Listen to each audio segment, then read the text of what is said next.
Perhaps even more disturbing tonight, a report out of Indiana. You may have seen this on The Factor. Wait until you hear where we're taking the story. The report suggests that demons took over a family and their home. And Trace Gallagher has the details. Trace? And Megan, the comparisons to the Amityville are notable because it was just days after the Ammon family moved into their house. They say the horror began, the black flies swarming, children being levitated, shadowy figures pacing the house. Here's the mother. Listen. And I saw one like coming into full image. It was coming out of my closet. I've never seen it like that before. I would see the shadows, you know, but I've never seen it like how I'm looking at you and you're looking at me.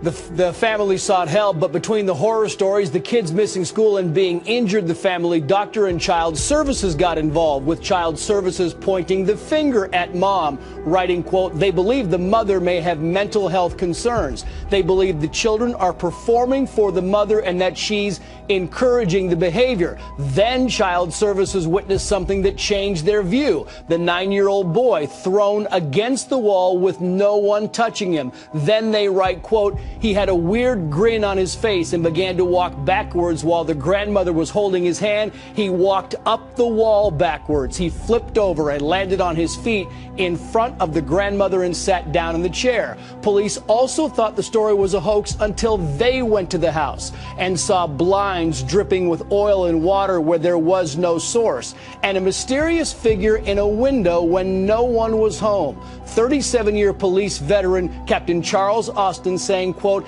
every one of us who was there that day in the basement and who saw what we saw, we all think the same. We call it the same. That bit of dirt is a portal to hell. The family called a local priest, Father Michael Maginot, who was convinced demons had possessed the mother. He tried to contact the demons through 3 exorcisms. Here's the priest. It was pretty much without incident until we get to the part of your name, and you ask for its name. Now, so far she's always been silent. So, and I says, is your name whatever? And then all of a sudden she started convulsing and such. So now once you have a name, you kind of attack it. And after she convulsed, he believes the exorcism in the end was successful. Megan. Trace, thank you. Joining us now, the reporter with the Indianapolis Star who wrote the initial story and conducted more than a dozen interviews on it. Marissa Kwiatkowski is with me now. Marissa, good to see you. Let me start with this. After all the interviews you did of independent third-party witnesses and so on, do you believe the story?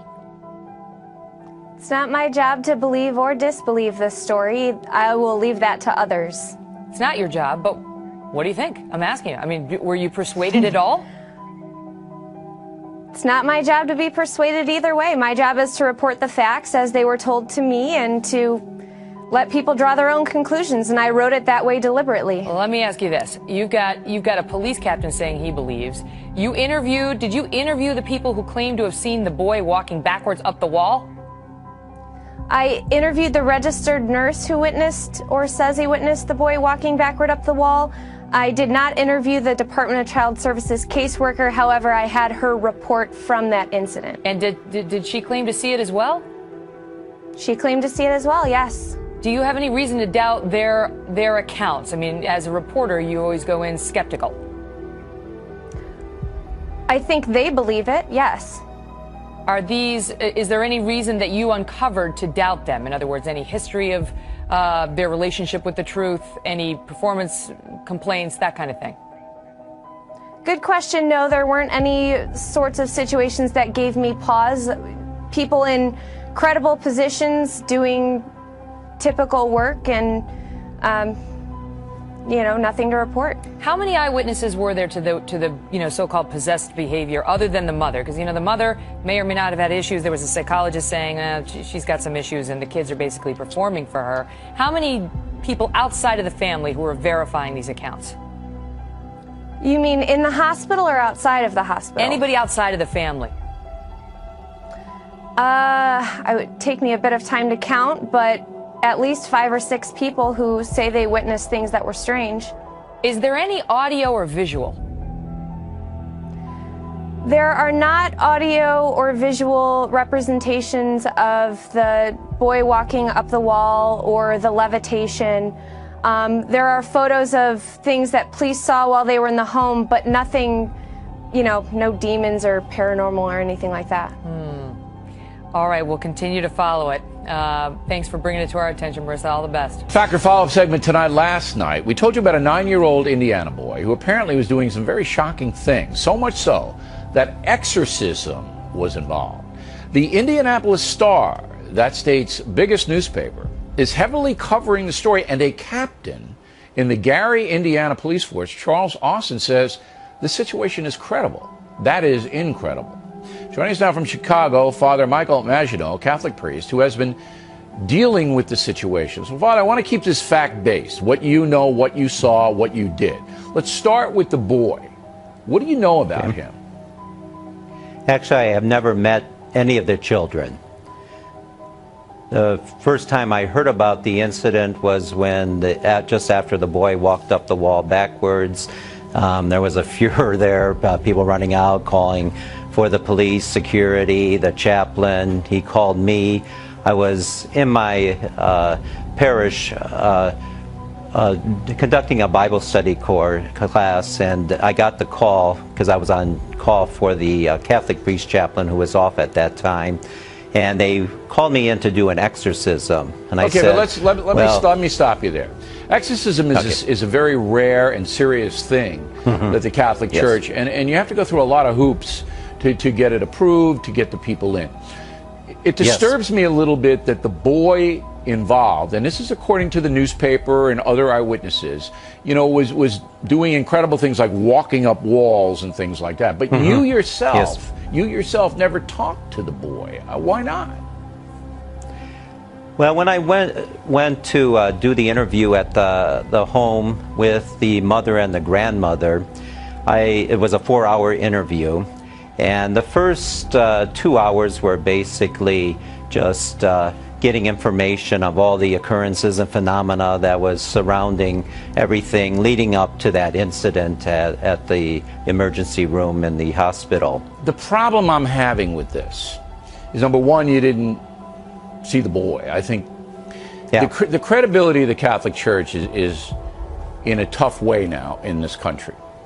Exorcism is a very serious thing, very, very serious. I understand you got permission from the bishop in your diocese to do this. But it just seems to me that the story is not solid enough to go public with it. And there are a lot of people watching right now that say this is more mumbo jumbo from the Roman Catholic Church and no credibility here at all. How would you answer that? Well, the two boys and the girl one was put into a lockdown psychological children's ward, and the other two were taken to the Carmelite sisters who take care of foster children. And so they were taken away from the parents and from the mother and the grandmother, and so I didn't have access to them.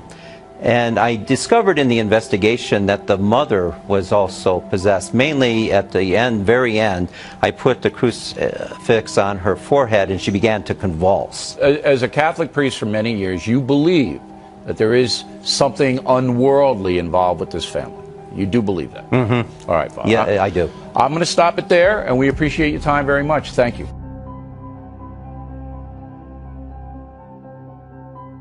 Then was brought unto him one possessed with a devil, blind and dumb. And he healed him, insomuch that the blind and dumb both spake and saw. And all the people were amazed, and said, Is not this the son of David? But when the Pharisees heard it, they said, This fellow doth not cast out devils, but by Beelzebub, the prince of the devils. And Jesus knew their thoughts, and said unto them, Every kingdom divided against itself is brought to desolation. And every city or house divided against itself shall not stand. And if Satan cast out Satan, he is divided against himself. How shall then his kingdom stand? And if I by Beelzebub cast out devils, by whom do your children cast them out? Therefore they shall be your judges.